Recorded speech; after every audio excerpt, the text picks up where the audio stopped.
Avocat et journaliste indépendant Eliezer Tambwe basalaki conférence de presse mokolo ya mercredi 4 avril pour kotalisa bongo procédure ya mabe ya bokangeli client na bango ezalaki bongo na akage mija alua abetisingonga.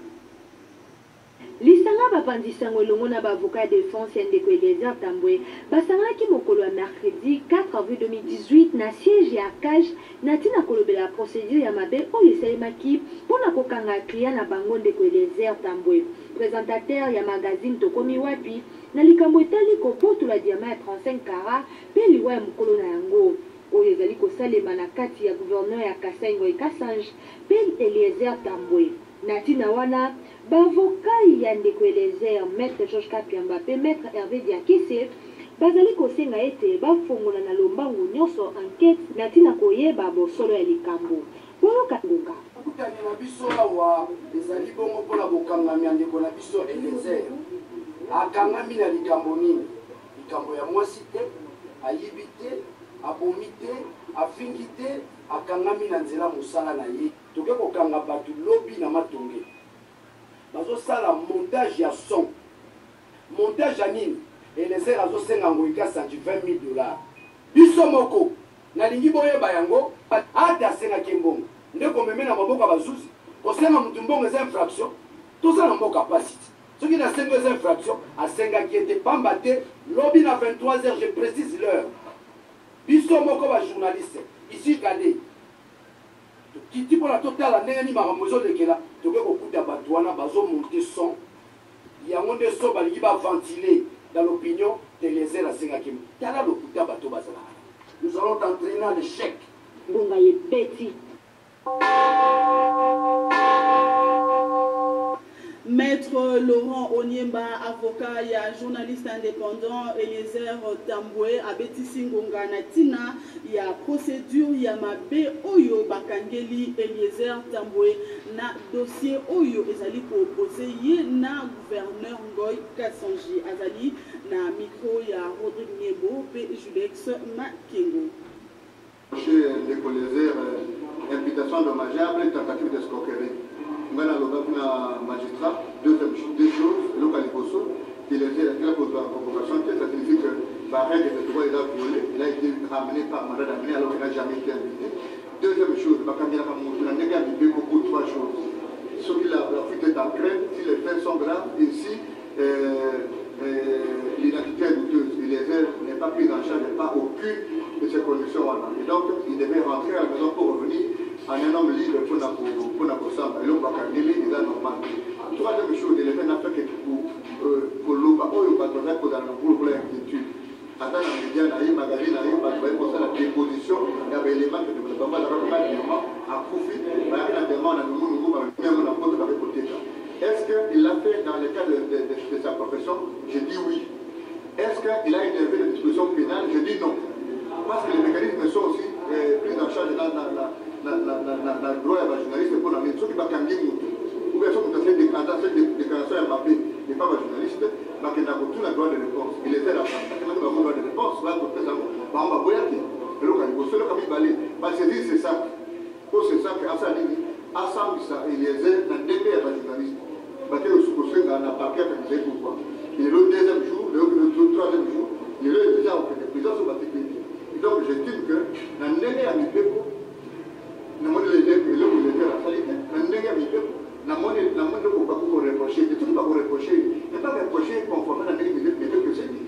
Pas les balles pour ça, ce n'est pas normal. Liboso Nabino na Mwantango Moke, Libosu Bolaï, Wa Basango.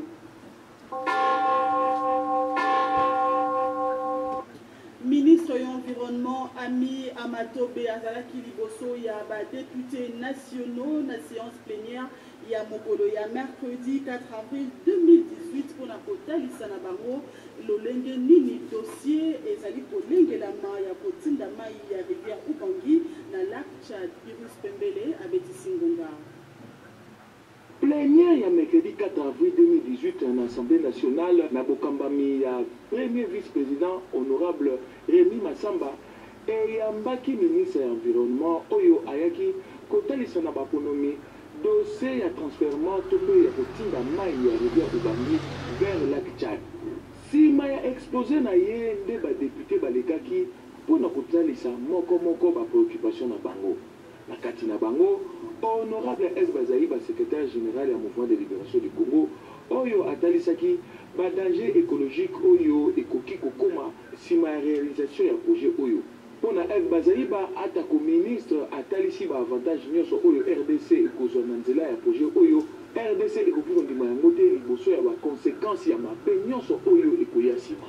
Mpe asengi na ministre mbala nsima soki azongi amemela bango accord oyo mokonzi ya mboka Joseph Kabila asinyaka na baprésident ya bikolo nyonso oyo bazali na posa ya mai ya RDC.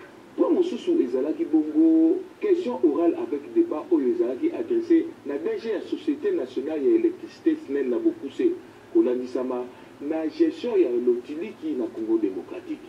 Nsima na ye koexpose nzela epesamaki na badepute oyo bayaki tour à tour kotalisa misala ya mabe oyo SNEL azali kopesa na oyo etali bongo lotiliki na peuple congolais. Bango nyonso batalisaki ete SNEL nde azali kofrene développement na Congo démocratique mpe azali kofavorize misala mabe mingi oyo ezali kosalema na ekolo. Ngonga ebeti. Vice-premier ministre chargé des Affaires étrangères, Léonard Chéokitundu Atalisaki, mokolo ya mardi 3 avril 2018, opposition, il y a gouvernement, il y a République démocratique, il y a Congo, na Oetali, participation na yango, na conférence humanitaire, il y a Genève, où est Salema, le 13 avril 2018, à l'OBI, et RDC, et pour participer, na conférence Wanate, pour être yango, ils allaient classer L3, où ils allaient niveau, il y a gravité makasi, Yannick Moulengo, avec Singonga. Mukano ya gouvernement ya école Congo démocratique oyo etalisamaki na vice-premier ministre chargé des affaires étrangères Léonard Chéokitundu. École Congo démocratique participer à la conférence humanitaire à Genève oyo ezali prévu le 13 avril 2018.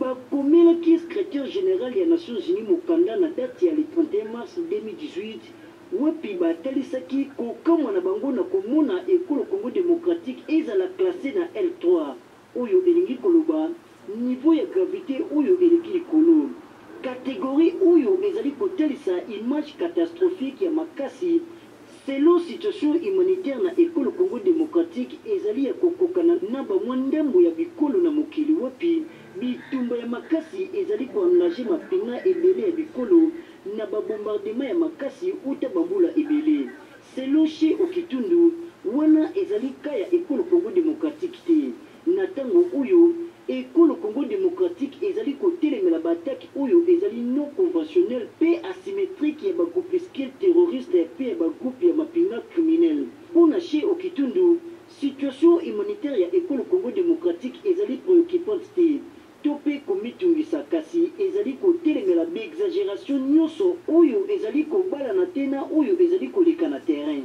Nzokande conseil ya sécurité ya Nations Unies atalisaki komitungisa le 24 mars na oyo etali bopebi ya situation humanitaire na école Congo démocratique oyo ekomi catastrophique na mwa barégion ya ekolo. Bamembre ya conseil badeklaraki préoccupation ya makasi ya nombre ya bomati ya badeplace na intérieur ya ekolo oyo lelo ese doublé na 4,49 millions 540 000 de réfugiés oyo bazali na ekolo Congo démocratique 714 000 réfugiés oyo bazali na bikolo ya pembeni. Mpona président ya Azado Jacques-Claude Katende atalisi ete mokano ya mbulamatari ya koboya koparticipe na conférence humanitaire na faveur ya école Congo démocratique ezali kotenir compte ya réalité ya terrain te. École Congo démocratique ezali na situation ya crise uta bambula ebele esengelaki na gouvernement koparticipe mpe kotalisa bapreuve ya situation humanitaire mpona kocontredire Nations Unies. Ngonga ebeti. Mwanamboka Henri Christian Longenja Mokambi ya Kodod P collectif 24 abeti Singonga na komona lolenge mbula matari ekolo Congo démocratique aboyi aide financière nyonso kouta libanda ya mboka surtout penza na oetali mabonomi oyo ezali koya azali na mikro ya Félix Ziola pe Judex Makengo. eloko ya motu esengeli koyebaki Congo toza kokambama na bato oyo balingi Congo te soki totali makambo ya bapaya nyonso lelo makambo ya nationalité ekomi en face tout ça en mode soki otali baliste ndenge eza kotambola elingi koloba te ebele baza kokamba biso baza bato toujours bapaya mais lokola baza bapaya mais baza kokamba Congo mais bazoboya misolo ezotana bamboka na bango elingi koloba nini te bayebi na sektor baza kosala soki moninga apesi yo aye kosunga yo elingi koloba te ke operdre souveraineté na yo lelo soki na ye nasengi tala naza likambo songolo sunganga nga moko naza to na mbongo boye me nazozanga etango moto apesi nga asunga nga ayokeli nga mawa asunga nga elingi koloba te ke na perdre bomoto na nga na perdre souveraineté na nga po yango mpenza nazwa misolo wana na koyeba apesi nga misolo wana na condition nini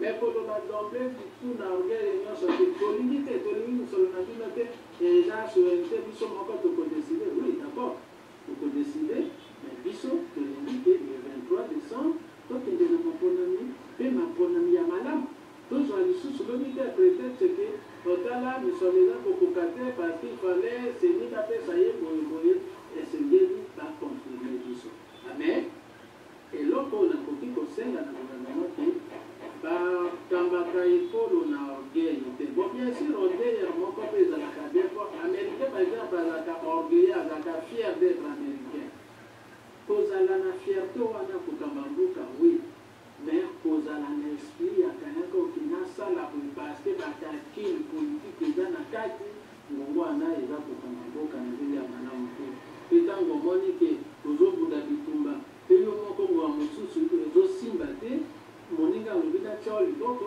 baboyaka liboko ya moninga te amoyeke liboko wana atya poison soki liboko wana atie poison na liboko mpe alingi apesa liboko obi nga na osimba liboko wana te potala otiaki likambo boyeboyeboye orgueil wana eza na sens yango te mpo lobi toyoka te eke maponama eza te biso société civile totenia alei ke bolobi boza misolo ok c'est une bonne chose mais le 23 tolingi to tobwaka lokasa na iri oke topona bakonzi na biso ilégitimité esila mokolo.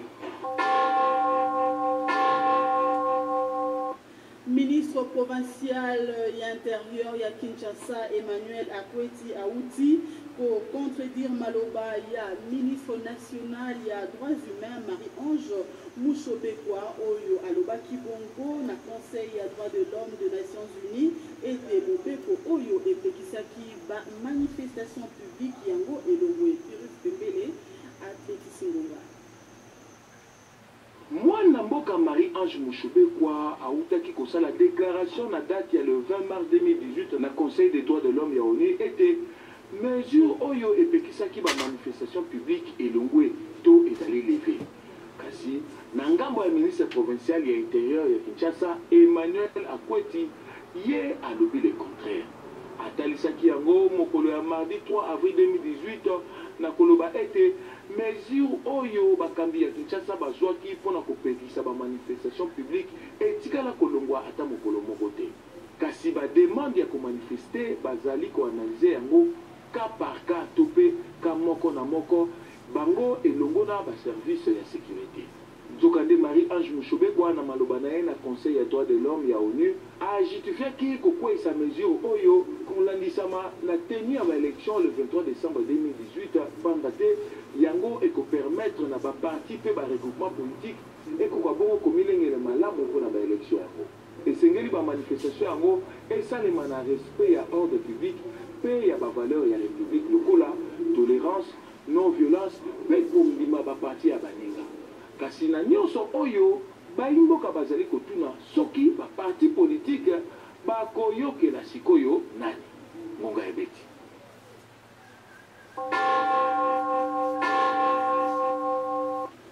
Désiré Mbondi Wambondi, porte-parole ya mouvement ya libération ya Congo, Abeti Singonga, Nakomona Lolenge, ministre provincial ya intérieur Yengmomo Kondi Kinshasa, Azali Kotelemela, Nabokati Nyonso Penza Mobeko, ya ministre national ya justice Marie-Ange moshebekwa na oyo etali bongo leve ya mesure oyo ezali kopekisa bamanifestation publique azali na mikro ya Pirus Pembele.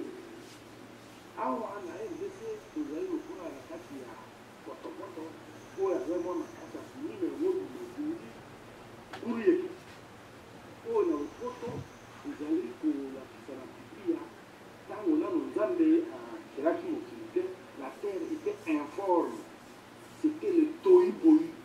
Kuna ministre ya droits humains alobi awa na Kisasa na ville province ministre ya intérieur alobi oyo ye okoloka pour bourgmestre mosusu akoloba mpe oyo ye mais nano liboso mesure ya koencadrer bamarche d'abord c'est constitutionnel la liberté de manifester.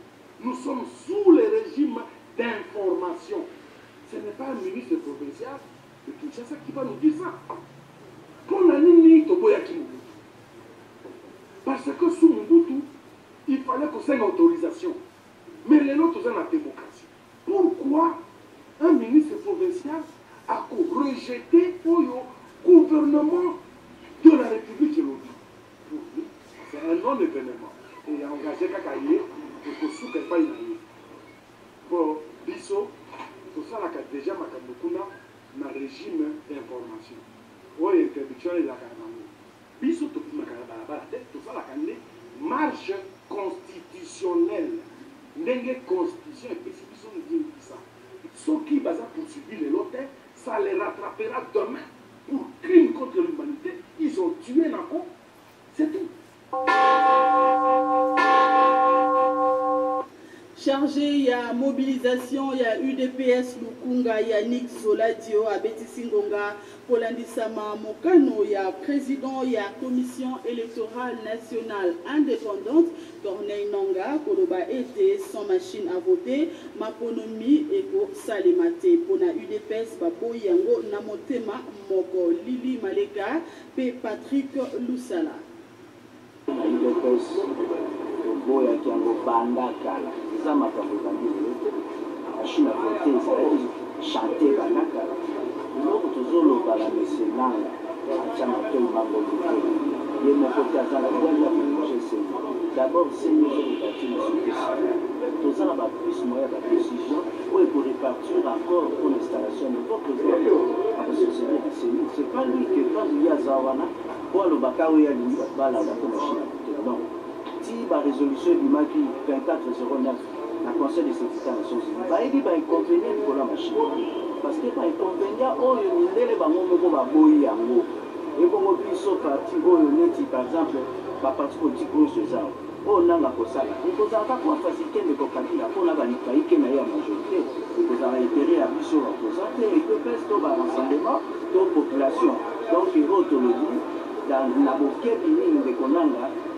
Yeba suku yakoba ila mwisaite parce que aïba ndenge makambo bana Congo isina tele ba Congolais bozala vigilant partout ba kosabino te makambo machine à côté na UDPS tozokende vers présidence de la République pour toujours casquette ya mboko to dirigeant mboko état de droit et code de la démocratie toujours vrai actenance à kati pour que population avant ça dans la lelo ba jeune bazo c'est la classe ni bazo la ministre bazo ça la bien mais c'est pas que de préparer la ministre maintenant ba premier que sont longtemps là du pour on se prendre en charge donc à Congolais sika tout pour se prendre en charge pour barrer pour la machine à voter ba étudiante toute l'université là ba ici boy ba que machine à voter les ans est parti na il test boy yango nous autres na élection on ils vous a apaiser réduire selon résolution et débat pour la décrispation politique na ba o union surtout baza ba exilé libanga na ba o baza ba prison à opposant rapidement.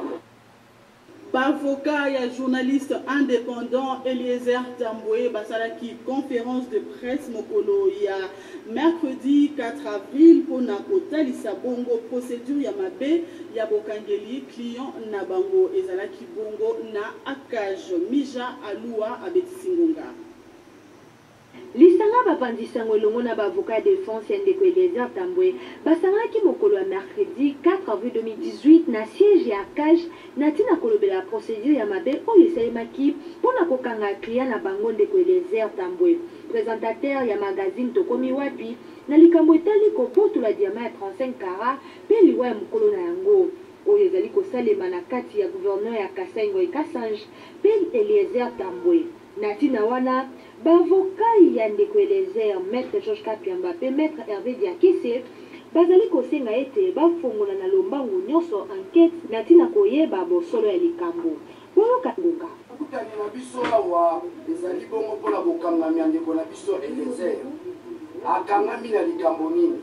Likambo ya mwasi te, ayibi te, abomi te, afingi te, akangami na nzela mosala na ye. Toke kokanga bato lobi na matonge. Bazosala montage ya son. Montage ya nini? Eliezer azosenga Ngoyi Kasange $20,000. Biso moko nalingi boyeba yango ata asengaki mbongo. Ndeko meme na maboko bazuzi. Kosenga mutu mbongo eza infraction. Tosala mboka pasi. Ce qui n'a 5 infractions, à 5 qui étaient pas battés, lobby à 23h, je précise l'heure. Biso moko ba journaliste, ici regardez. Qui dit pour la totale année ni maramozo de kela, to ko kuta batwana bazo monter son. Il y a monde son ba va ventiler dans l'opinion de les airs à 5 qui. Tala lo kuta bato bazala. Nous allons t'entraîner à l'échec. Bonga ye beti. Maître Laurent Onyemba, avocat et journaliste indépendant, Eliezer Tambwe, Abetisi Ngonga Natina, il y a procédure, il y a ma B Oyo Bakangeli, Eliezer Tambwe, na dossier Oyo, Ezali pour opposer, na gouverneur Ngoyi Kasange, Azali, na micro, il y a Rodrigue Niembo, P. Julex Makengo.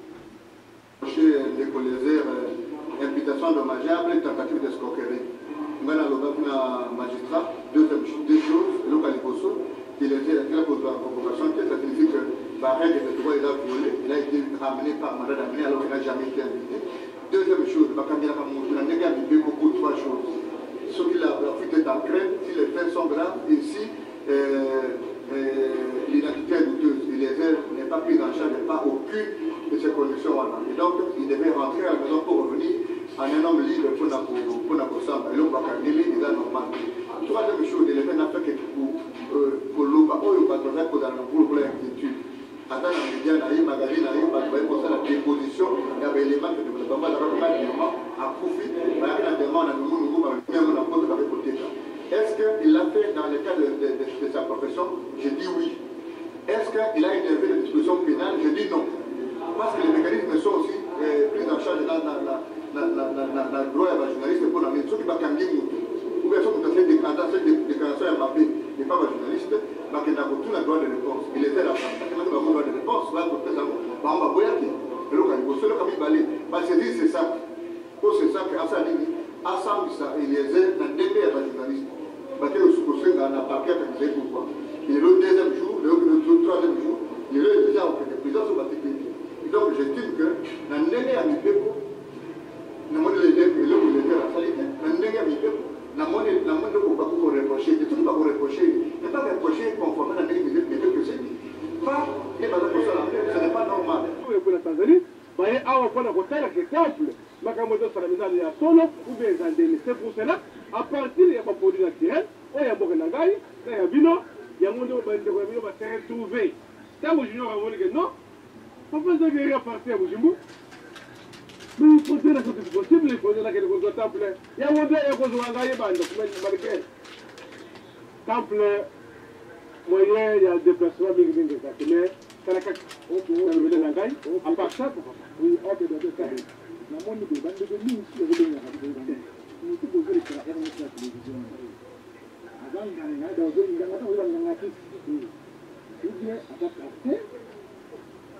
ou bien à la torture. On m'a semblé le bacano au temple. Le temple est nous, c'est le roi Salomon. La temple du roi Salomon. Parce que des fois, on a quitté, on a mis, et la temple est roi Salomon. Et dans la carte, la baisse de la rapide. Si tu as le cas, il faut que tu aies la main à la rapide. Elle a la Bible là. Parce que ça l'a dit, bande de couteaux, c'est l'histoire là.